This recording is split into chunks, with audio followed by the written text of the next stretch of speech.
Hi hello friends, this is Anil Kumar Alle. Welcome to my channel. Friends, ఈరోజు ఈ వీడియోలో వచ్చేసి ఇందిరమ్మ ఇళ్ళ గురించి లేటెస్ట్ అప్డేట్ మా ముందుకు తీసుకురాన్నాను. ఫ్రెండ్స్ మనం వీడియోలోకి వెళ్ళే ముందు నా ఛానల్కి మీరు మొదటిసారి చూసినట్లయితే ప్లీజ్ సబ్స్క్రైబ్ మై ఛానల్.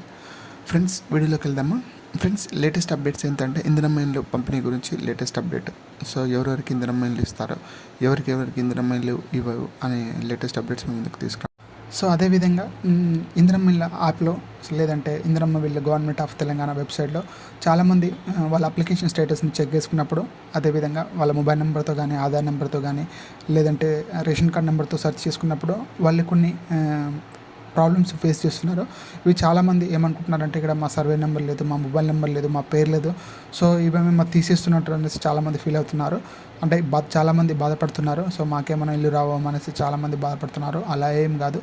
కొన్ని సమస్యల వల్ల, కొన్ని సర్వర్ ఇష్యూ వల్ల, కొన్ని డేటా మిస్ కావడం వల్ల సో వాళ్ళ పేర్లు అయితే అప్డేట్ అయితే కావాలి. యాజ్ పాజిటివ్ ఎవరైతే అప్లికేషన్ వెళ్ళారో, ఎవరైతే ఇందిరమ్మ ఇళ్ళ కోసం ఇంటింటి సర్వే చేశారో వాళ్ళకి L1 కేటగిరీ కానివ్వండి, L2 కేటగిరీ కానివ్వండి, L3 కేటగిరీ కానివ్వండి, ప్రతి ఒక్కరికి వాళ్ళ అప్డేట్స్ అయితే 100% అయితే సిస్టంలో సేవ్ చేయడం అయితే జరిగింది. మీ అప్డేట్స్ ఎటు వెళ్ళవి. సో ఎటువంటి మిస్ప్లేస్ అయితే కాదు, ఎటువంటి సర్వే అయితే కాదు. 100% ఎవరైతే మీకు జాబితాలో మీ కేటగిరీ చూపించిందో ఆ కేటగిరీలన్నీ అప్డేట్ చేసే విధంగా ఎటువంటి మీకు అవకతవకలు జరగకుండా గవర్నమెంట్ అయితే మీకైతే తీసుకోవడం అయితే జరుగుతుంది. మీరు ఎటువంటి బాధపడద్దు. ఎటువంటి మా డేటా మిస్ అవుతుంది, మా పేర్లు మిస్ అవుతున్నాయి, మాకు రాదేమని చాలామంది బాధపడుతున్నారు.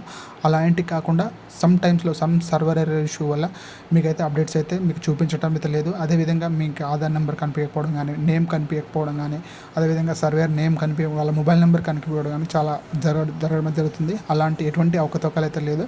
సో అప్డేట్స్ యాజ్ పాసిబుల్ అయితే అదైతే మళ్ళీ రీఅప్డేట్ అయితే అవ్వడం అయితే జరుగుతుంది. ఫ్రెండ్స్, ముందుగా మనం ఇందిరమ్మ ఇళ్ళు ఎవరైతే అప్లికేషన్ చేసుకున్నారో, ఎవరైతే ఇందిరమ్మ ఇళ్ళ కోసమో తెలంగాణ గవర్నమెంట్ ఇందిరమ్మ ఇళ్ళ కోసం అప్లై చేసుకున్నారో, సో వాళ్ళకి కేటగిరీగానే ఎవరో ఏరియా వైజ్గా వాళ్ళకి ఇందిరమ్మ ఇళ్ళు ఈ ఇంటింటా ప్రతి ఒక్కరికి నిలువ నీడలేని ప్రతి ఒక్క సొంత ఇంటి కళ్ళను నిజం చేకూర్చే విధంగా మన తెలంగాణ ప్రభుత్వము, కాంగ్రెస్ ప్రభుత్వము పకడ్బందీగా చర్యలు తీసుకొని మినిమం 5 లక్షల వ్యయంలో 4018 చదరపు అడుగుల మోడల్ హౌస్ ఇందిరమ్మ ఇల్లు నిర్మించాలనేసి, ఒక లబ్ధిదారులకి ఒక కట్టించాలనేసి ప్రతి ఒక్క నిరుపేద కుటుంబాలకి కళ నిజం చేసే విధంగా సో ఈ పథకం అయితే చేకూరుస్తుంది. సో మెయిన్ ఈ తెలంగాణ ప్రభుత్వము ప్రతిష్టాత్మక చేపట్టిన ఇందిరమ్మ ఇల్లు పనులను సో శరవేగంగా పనులు అయితే స్టార్ట్ చేయడం అయితే జరిగింది. లబ్ధిదారులకు అవగాహన కల్పించే విధంగా అధికారులు ప్రతి ఒక్కరూ ఆ వర్క్లో నిమగ్నమై అందులో భాగంగా కలెక్టరేట్ కానీ సో గృహ నిర్మాణం ఆధ్వర్యంలో 418 చదరంగ అడుగులు 5 లక్షల వ్యయంతో సింగిల్ బెడ్రూమ్, హాల్, కిచెన్, లోపల బాత్రూమ్ అటువంటి సౌకర్యాలతో ఇందిరమ్మ ఇల్లు మోడల్ హౌస్ నిర్మించడానికి స్టార్ట్ చేసింది. ఫ్రెండ్స్, త్వరలో వీటి ప్రారంభించేందుకు సిద్ధం చేస్తున్నారు. వీళ్ళకి కావలసిన పథక వనరులను చేకూర్చే విధంగా సో ప్రభుత్వం అయితే చేపడుతుంది. ఈ మోడల్ హౌస్ ఇందిరమ్మ ఇల్లు చూసిన లబ్ధిదారులు అవగాహన కల్పిస్తూ ఈ ఇందిరమ్మ ఇల్లు ఏ విధంగా త్వరగా ప్రజలకు ముందుకు తీసుకురావడానికి భాగంగా ఒక ప్రాజెక్ట్ని రిలీజ్ చేశారు. అదే పైలట్ ప్రాజెక్ట్. సో ఈ మండలం కింద రాష్ట్ర ప్రభుత్వం నిరుపేద కుటుంబాలకు ప్రతి ఒక్క అసెంబ్లీ నియోజకవర్గంలో 3500 ఇందిరమ్మ ఇళ్లను మంజూరు చేసింది.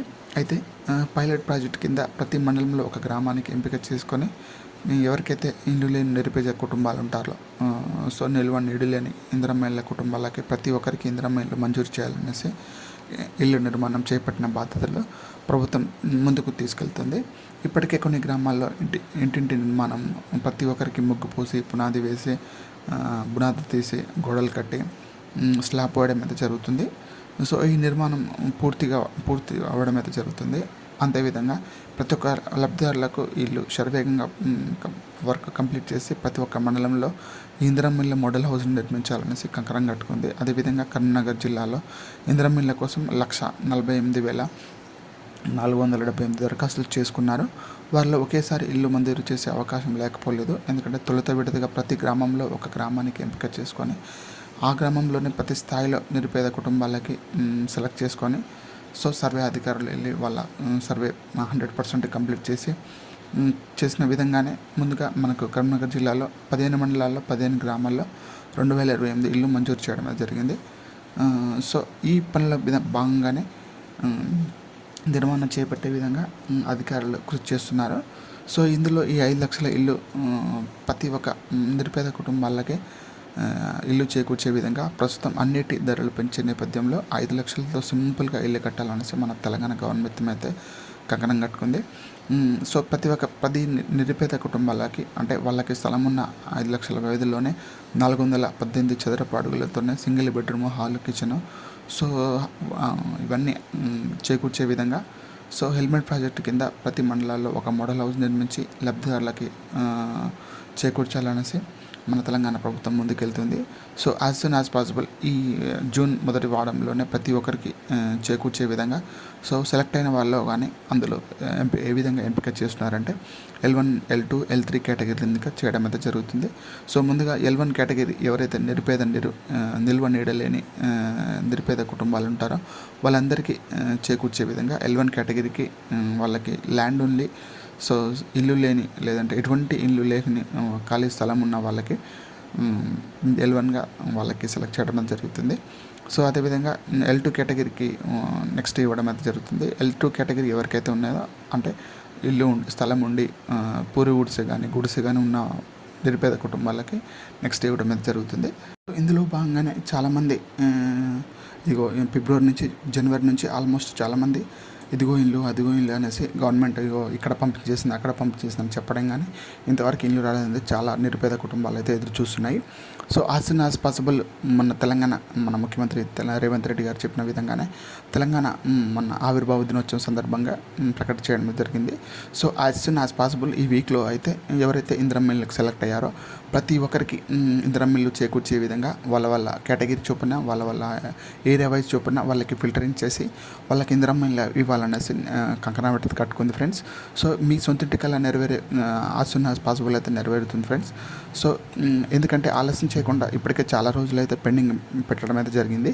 సో ఎందుకంటే ఇంతకుముందు మన తెలంగాణ ప్రభుత్వము బీఆర్ఎస్ ప్రభుత్వము చాలా వరకు అయితే ఇల్లు కట్టడం అయితే నిర్మించి లబ్ధిదారులకైతే రెడీ పెట్టడం అయితే జరిగింది. సో అందులోనే భాగంగానే మనది ఇప్పుడు తెలంగాణ ప్రభుత్వము కాంగ్రెస్ ప్రభుత్వము సో అందులో భాగంగానే ఎవరైతే సెలెక్ట్ అయ్యారో వాళ్ళకు ఆ ఇల్లు ఇచ్చే విధంగా ఫస్ట్ అయితే L1, L2 కేటగిరీకి ఇచ్చే విధంగా చేకూర్చే విధంగా ముందుకైతే తీసుకెళ్తున్నాయి. సో ఇందులో భాగంగానే లాస్ట్ సెలెక్ట్ అయిన వాళ్ళకి తర్వాత 3rd కేటగిరీలో ఇవ్వడం అయితే జరుగుతుంది. సో మ్యాక్సిమం ఎవరికైతే ఇల్లు ఉన్నది సో ప్రాపర్లీ లేదు అది అంటే గుడిసె కానివ్వండి స్లాబే కానివ్వండి ఏదైనా కానివ్వండి ప్రాపర్ లేక ఖరాబ్ అయింది లేదంటే శిథిలావస్థకు చేరిన వాళ్ళకైతే నెక్స్ట్ థర్డ్ కేటగిరీ ఇవ్వడం జరుగుతుంది. ఇవన్నీ సర్వేర్ ఇంటికి వచ్చి కంప్లీట్ చేసుకొని మీకు చేయడం జరుగుతుంది. సో అందులో భాగంగానే మీ కేటగిరీ ఏ కేటగిరీకి వస్తుందో అని ఎలా తెలుసుకోవాలంటే మీ ఇందిరమ్మ ఇల్లు వెబ్సైట్లోకి వెళ్ళి అందులో మీ మొబైల్ నెంబర్ కానీ సర్వే నెంబర్ కానీ లేదంటే అప్లికేషన్ నెంబర్ కానీ ఆధార్ నెంబర్ కానివ్వండి సో ఎంటర్ చేసి మీ కేటగిరీ చెక్ చేసుకోవచ్చు. సో ఇలా ఇందిరమ్మ ఇల్లు లేటెస్ట్ అప్డేట్స్ మీ ముందుకు తీసుకున్నాను ఫ్రెండ్స్ ఇవి లేటెస్ట్ అప్డేట్స్. ఫ్రెండ్స్ నా వీడియో కనుక మీకు నచ్చినట్లయితే లైక్ చేయండి, షేర్ చేయండి, సబ్స్క్రైబ్ చేసుకోండి. Please subscribe my channel. Thank you so much.